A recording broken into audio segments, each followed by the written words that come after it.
नमस्कार साथियों, जय हिंद। मैं आपका दोस्त महेश सिंह शेखावत आया हूं आज एक नई इंफॉर्मेशन के साथ। मेरे प्यारे साथियों, डॉक्टर एपीजे अब्दुल कलाम साहब ने एक बात कही थी कि आप अपना भाग्य नहीं बदल सकते, लेकिन अगर आप अपनी आदतें बदलते हैं तो भाग्य अपना आप बदल जाएगा। You can't change your destiny but you can change your habits. If you change your habits then your destiny will change. My dear friends, इसी कोटेशन के साथ हम आगे बढ़ते हैं।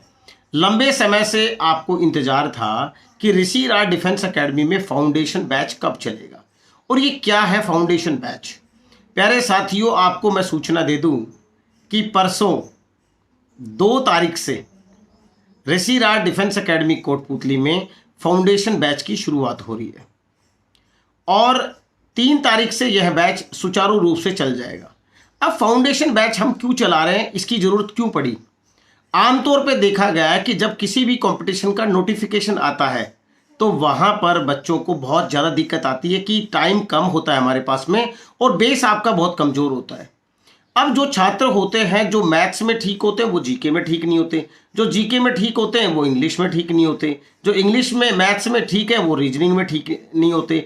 तो कहीं ना कहीं आपके अंदर परफेक्शन नहीं होता है, कोई नहीं कोई आपकी कमी होती है, किसी न किसी सब्जेक्ट में आपके अंदर कमी होती है, या फिर आप पढ़ने में बहुत अच्छे हैं तो आपका फिजिकल फिटनेस कमज़ोर होता है।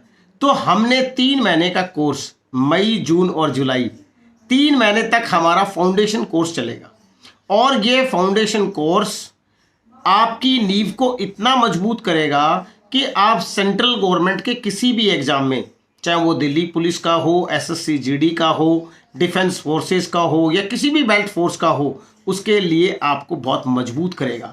जब ये कोर्स आप कर चुके होंगे तो आप बड़े से बड़ा डिसीजन ले सकते हैं। हम साथ के साथ आपकी कैरियर काउंसलिंग भी करेंगे और कैरियर काउंसलिंग में क्या आप डिफेंस फोर्सेस में जाने लायक हैं, क्या आप मेडिकली फिट हैं, क्या आप इंग्लिश में कवर कर सकते हैं, अगर आपका बेस कमज़ोर था तो क्या आपका अभी आईक्यू लेवल क्या है। अगर आपको पता ही नहीं है कि मुझे करना क्या है, मैं कैसे आगे बढ़ूंगा, तो दोस्तों आपके लिए मुश्किल होने वाली है। देखा गया है कि बहुत से पेरेंट्स ये सोचते हैं कि मेरा बेटा एनडीए में जाना चाहता है, लेकिन उसे पैटर्न ही नहीं पता, उसे ये भी नहीं पता क्या आर्ट्स का बच्चा एनडीए कर सकता है या नहीं कर सकता। जिस बच्चे के पास में आर्ट्स सब्जेक्ट है 12th में, वह भी एनडीए कर सकता है, लेकिन वो केवल आर्मी में अफसर बन सकता है, नेवी और एयरफोर्स में नहीं बन सकता। पता ही नहीं है पेरेंट्स को, बेचारों को या बच्चों को भी नहीं पता है। दूसरा, एक बच्चों में कमजोरी होती कि मैं हिंदी मीडियम का हूं तो मैं एनडीए नहीं कर सकता, या मैं आर्मी क्लर्क नहीं बन सकता, या मैं किसी और इंग्लिश के एग्जाम में नहीं जा सकता। प्यारे साथियों, अभी तक आपने क्या सीखा है, क्या नहीं सीखा है, उससे ज़्यादा ये इंपॉर्टेंट है कि आप क्या 3 मई से जगने वाले हैं। अगर 3 मई से आप जगते हैं और हमारे साथ 3 महीने रहते हैं आप, तो आपकी पर्सनैलिटी में चेंज, आपकी इंग्लिश में change, math, science, GK, reasoning, physical fitness, career counselling, medical counselling, ये सब आपको ऋषि राज डिफेंस एकेडमी में करवाई जाती है। तो 3 महीने में अराउंड 90-100 डेज के अंदर आप इतने मजबूत होते हैं कि अभी तक जो आपने 12 साल बिताए हैं वो आपके लिए इतने इंपॉर्टेंट नहीं थे जितने ये 3 महीने होने वाले हैं, क्योंकि यहाँ पे कंप्लीट सारे के सारा एक ही प्लेटफॉर्म पे आपको मिल रहा है। तो आपको ज़्यादा चिंता करने की ज़रूरत नहीं है, इसलिए इसका फाउंडेशन नाम रखा है।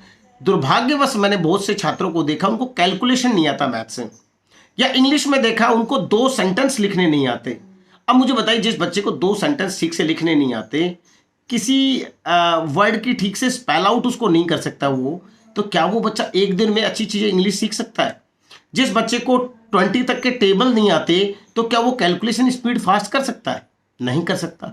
क्या कभी उसने मैथ्स को, केमिस्ट्री, फिजिक्स को पढ़ा ही नहीं, आर्ट्स पे ध्यान दिया, और आर्ट्स में भी केवल इसलिए ध्यान दिया कि वो पास हो सके, तो क्या वो बच्चा किसी कंपटीशन में फेस कर सकता है? फिर वो इधर उधर भटकता है, फिर वो किसी से कहता है मुझे करवा दो, मैं ये कर दूंगा, मैं वो कर दूंगा। ऐसा नहीं होता है।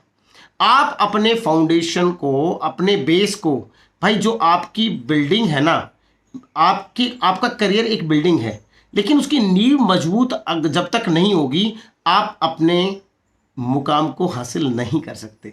तो आपको ये ध्यान रखना है कि मुझे कैसे आगे बढ़ना है, क्या मेरा फाउंडेशन कमज़ोर है, और रियल में अगर आपका फाउंडेशन कमज़ोर है तो ऋषिराज डिफेंस एकेडमी आपके लिए बेस्ट ऑप्शन है। और 3 महीने में आपको खुद को इतना चेंज नज़र आएगा, कैसे रहा जाता है, कैसे मेरे सब्जेक्ट को मैंने ग्रूम किया है। आप खुद एक बार आकलन कीजिए कि आपने 12th इंग्लिश मीडियम से किया है, उसके बाद में आपको 2 पेज नहीं लिखने आते। कितनी शर्म की बात होती है ना। आपने 12th मैथ से किया है, उसके बाद आपको छोटी छोटी कैलकुलेशन नहीं आती, तो आप समझिए कि आपका बेस कहाँ है, आपका फाउंडेशन कितना कमज़ोर है, और उसको मजबूत करने की जिम्मेदारी हमने ली है। अच्छा, अभी बच्चे कहते हैं कि सर फीस स्ट्रक्चर क्या है आपका। मैं आज आपको सारी चीज़ें बताऊंगा। हमारा जो फीस स्ट्रक्चर है, जिसके पेरेंट्स सरकारी कर्मचारी हैं उनके लिए 9,500 पर मंथ है। जो किसान का बच्चा है उसके लिए 8,500 पर मंथ है।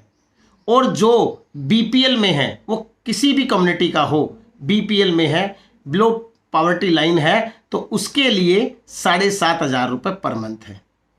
अगर शहीद का बच्चा है तो उससे केवल और केवल खाने के पैसे लिए जाते हैं, बाकी कोचिंग क्लासेस के कोई पैसा उसका नहीं लगता है, वो फ्री ऑफ कॉस्ट है। अब हम आप उसको देंगे क्या, इस फीस में हमको आपको क्या देंगे, आपको हॉस्टल मिलेगी जिसमें बढ़िया सुविधाएं हैं, गर्मी में कूलर है और अच्छा बेड मिलेगा, गद्दा मिलेगा, सारी चीज़ें मिलेंगी, अच्छा क्वालिटी का खाना मिलेगा 3 टाइम। उसके बाद में आपको फिजिकल फिटनेस के लिए अलग से कोच के अंडर में फिजिकल करवाया जाएगा। आपको मैथ मिलेगी, साइंस मिलेगी, जीके मिलेगी, रीजनिंग मिलेगी, है ना, इंग्लिश मिलेगी, पर्सनैलिटी डेवलपमेंट मिलेगा, आपको कम्युनिकेशन क्लासेस मिलेंगी, और उसके बाद मेडिकल काउंसलिंग मिलेगी, और सेल्फ स्टडी के लिए लाइब्रेरी मिलेगी। तो इतनी सारी चीज़ें आपको कितने पैसे में मिल रही है, मात्र मिनिमम चार्जेस। अगर आप दिल्ली, जयपुर कहीं पर भी जाएंगे, बड़े शहर में जाएंगे, तो इतना आपका पीजी का खर्चा आ जाता है। और यहाँ पे ये सारी चीज़ें आपकी लाइफ को ध्यान में रखते हुए, आपके करियर को ध्यान में रखते हुए आपको मिल रही है। तो प्यारे साथियों, देरी ना करें और फाउंडेशन बैच में एडमिशन लें अगर आपका बेस कमज़ोर है तो, अन्यथा पास होना बहुत मुश्किल है। जिस बच्चों का बेस अच्छा है उनको टारगेट बैच में एडमिशन लेना चाहिए। हमारा जो टारगेट बैच है वो 1 अगस्त से शुरू होगा। टारगेट बैच में ये होता है कि जिन बच्चों का बेस मजबूत है, अच्छा है, वो उसको लगता है कि मैं सभी चीज़ों में अच्छा हूं, उसको टारगेट बैच में एडमिशन लेना चाहिए। और उसके बाद में जो आगे की प्लानिंग है उसकी, आर्मी, नेवी, एयरफोर्स की, वो वहाँ से शुरू होती है। तो दोस्तों, अगर आपको रियल में गवर्नमेंट जॉब चाहिए, हर हाल में आपको सफल होना है, तो ऋषिराज डिफेंस एकेडमी कोटपूतली से बेस्ट ऑप्शन आपके पास नहीं है। बिकॉज हम एक एक बच्चे पर पर्सनली फोकस करते हैं, एक एक बच्चे का रिपोर्ट कार्ड बनाते हैं। हमें हर बच्चे के बारे में केयर होती है कि इसकी ये वीकनेस है। ये जब आया तब ये 1 से 10 के स्केल में 5 नंबर पे था, आज ये 8 नंबर पे, परसों 9 नंबर पे। ये जैसे जैसे इसका इंक्रीजमेंट होता है वैसे वैसे हम उसका प्रोग्रेस रिपोर्ट कार्ड उनके पेरेंट्स से डिस्कस करते हैं। तो आप चिंता मत करिए, मैं आपके साथ हूँ। मैं महेश सिंह शेखावत, पूर्व सैनिक द राजपूत रेजिमेंट, सदैव आपके हित की बात करूँगा और सदैव आपको आगे ले जाने की बात करूँगा। फिर भी किसी बच्चे को कोई और भी क्वेश्चन पूछना हो, मैं सदैव आपके साथ हूँ। विदा लेता हूँ आपसे, फिर मिलेंगे अगली वीडियो में। और प्यारे साथियों, हाथ जोड़कर एक विनती है, अगर ये वीडियो आपको अच्छे लगते हैं तो इनको शेयर ज़रूर कर दें ताकि किसी और को भी फ़ायदा हो सके। जय हिंद, जय भारत। तुरंत मिलेंगे, जल्द मिलेंगे, तब तक के लिए विदाई।